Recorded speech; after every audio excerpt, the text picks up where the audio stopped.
はい、立原さん。はい。今回の遠隔霊視、埼玉県第二町屋踏切になります。それではご覧ください。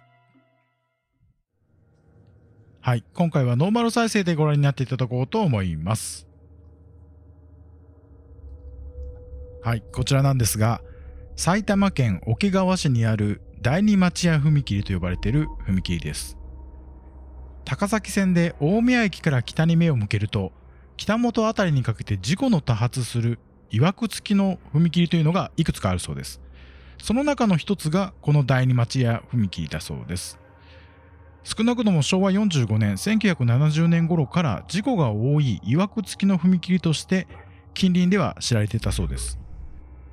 そして2000年頃からネットでもこの踏切にまつわる噂が多く、付近で黒いもやのようなものを見た。夜中に踏切を渡ると踏切の真ん中で金縛りになってしまい、そのまま電車にひかれてしまうなどなどという話があるそうです。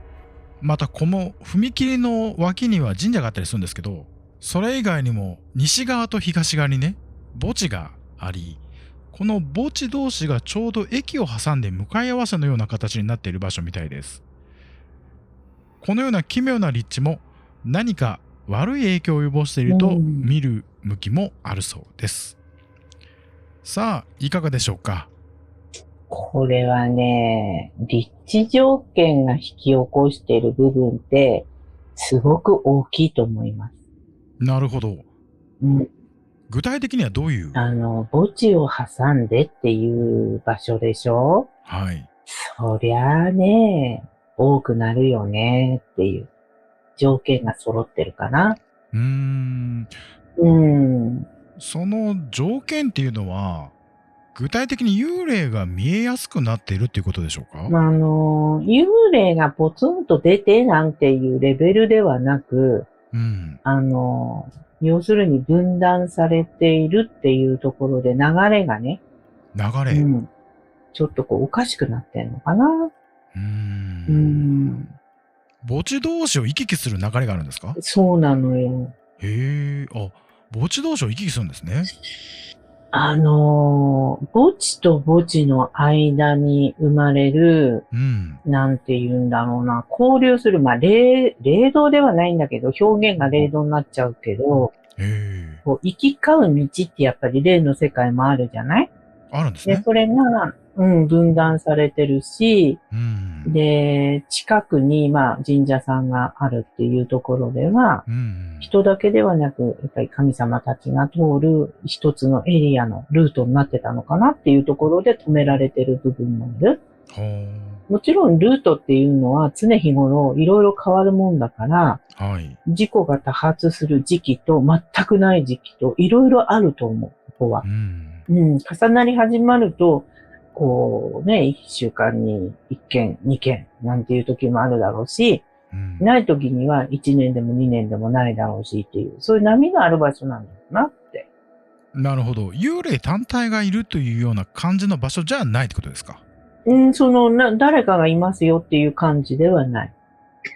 いろんな噂があるにせよ、単体がいたりするわけではなく、立地条件上の霊障があると。そうね。なるほど。いろいろね、今お話聞いてた限りでは、墓と墓の間にあるその道のようなものを、この踏切で分断されたことによって霊障が起きているという話は話聞いて分かったわけですけど、もっとなんかより具体的にどういう状況とかが起きてくるっていうのがないですかね？いろんなことが起こるよね。より具体的に教えてもらえますか？お墓とお墓の間に、やっぱり人の集まる施設とか、道路とか、電車を通すとか。そうすると、一般的に言われる心霊現象だけじゃなく、本当にね、こう、怪我とかね、トラブル。めちゃくちゃ増える。近隣トラブルも結構増えてるような感じってことですか？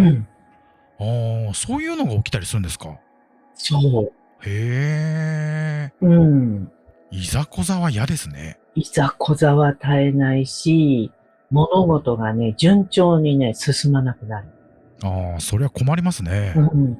うん。だから住んでいる者同士の関係の中で、うん。この間まではすごく仲良かったのに、これができてから、なんとなくこう、うまくいかなくなるとかね、トラブルが発生するとか、うん。あと、小さな怪我から大きな怪我まで頻発するとかね。ああ。うん。いろんなね、これは幽霊が出てくると心霊現象とかって感じるんだけど、うん。なかなかそこまで思わないじゃない、自分が怪我することに関してとかね。まあそうですね。事故が起こることに関しても集中するとおかしいなと思うけど、うん。まあこういうとこだからあるよねっていうレベルでみんな見るじゃない。そうですね。霊だとは思わないじゃない。うん。そういう環境が起こしてるなんて誰も思わないから、うん。ああ、なんかおかしいよね。なんかあれだよねっていう感覚の中で、どんどんそれがね、力をつけてきちゃって、ああ。うん、今度は人をこう巻き込んでみたりとかね、そこに呼び寄せてみたりとか、うん。本当に見える人たちがこう見ちゃうのは、本当に線路の真ん中で誰か助けを呼ぶような姿、うんうん助けに行こうと思って跳ねられちゃうとかね。うん。なんか、そう。あーっと思って助けに行こうと思ったらば、誰もいなかったね。へえ。結構そういうことがね、こういう場所って起こりやすいのよ。なんですね。はい、今回はこの辺にしましょう。はい。さあ、いかがだったでしょうか。心霊スポットなのか、意味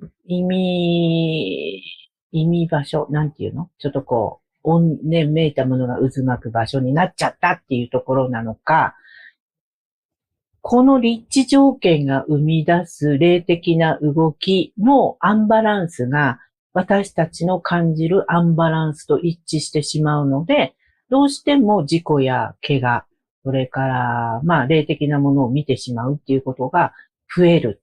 こういう場所って結構いろんなところにあって、その後にできた建物であったり、道路であったりは、やはり、まあ、事故が多い。どうしてこんなところでっていうのが頻発することが往々にしてあるので、ここもその中の一つなのかな。本当にもう安全に気をつけながら、まあ、使うときにはね、必ず、信号とかいろんなものをきちんと守って通り抜けをしてほしいかな。それから変にね、霊をね、刺激するようなことはしないでほしいかなっていう場所です。はい、というわけで以上、埼玉県第二町屋踏切でした。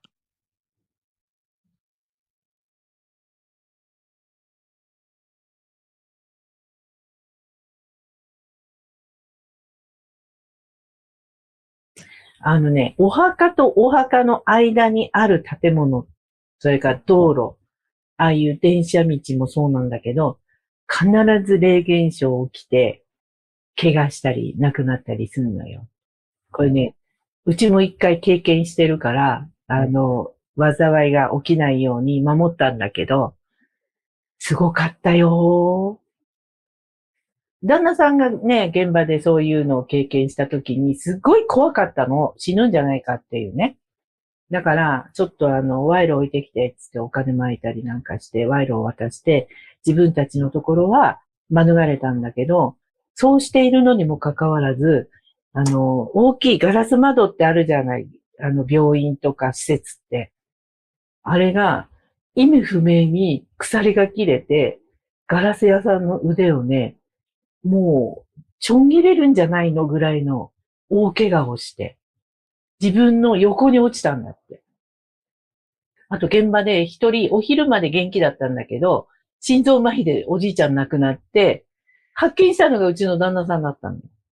この間、1ヶ月経ってないな。8月の初めに、ちょっとその近くを通ったね。ここが俺がやってた現場だよって、事故があったとこでしょって。お墓とお墓の間に病院建てたのバカでしょって。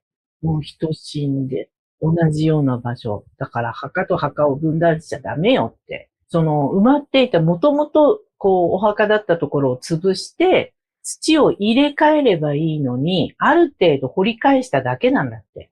だからもしかすると残ってるよあれって。